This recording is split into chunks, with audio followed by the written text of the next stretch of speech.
तो का हाल बा भाई लोग। आज हमनी के जातानी जा घूमे। हम अपन गांव के जौन बैकग्राउंड बड़ुए बहुत ही अच्छा बड़ुए और रउआ लोग के भी अच्छा लागी। हम घुमावल चाहतनी रउआ लोग के, तो हमनी के जातानी जा घूमे। तो ई हमनी के गांव के बैकग्राउंड और ई हमनी के रोज जिगिया शाम के घूमने के लिए आवनी जा हमनी के। तो रउआ लोग के आऊ अच्छा एकरो से बढ़िया बैकग्राउंड दिखावल चाहतनी जहाँ हमनी के शूटिंग करनी जा।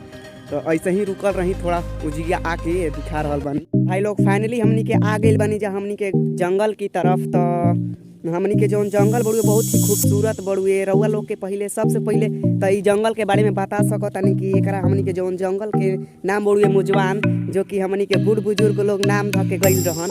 तो एकरा के पहले हम दिखावल चाहतानी, बहुत ही बढ़िया बड़ुए। तो हमनी के ई सब हमनी के बैकग्राउंड बड़ुए और आगे की तरफ ले चल रहल बानी और ये अच्छा बड़ुए एकर बैकग्राउंड। तो भाई लोग हमनी के फाइनली पहुंच गइल बानी जा बीच जंगल में। तो रउआ लोग के सबसे पहले तो ई जंगल घुमा दीही।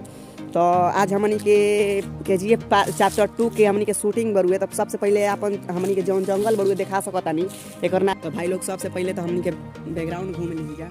तो ई हरुए हमनी के गाँव के जंगल, जो कि मुजवान बोलल जाला रुए। ये हमनी के इहे जंगल में हमनी के शूटिंग करनी जा, जो कि आज हमनी के KGF चैप्टर 2 के शूटिंग बड़ुए। तो रउआ लोग के दिखा सकतानी कि बैकग्राउंड बहुत ही अच्छा बड़ुए, रउआ लोग के बहुत ही पसंद आई। तो भाई लोग हमनी के जंगल कैसन लागल तो लाइक और सब्सक्राइब करल ना भूलम जा। रउआ लोग तो अच्छा लागल ही होई हमनी के जौन जंगल जहाँ पर शूट करनी जा।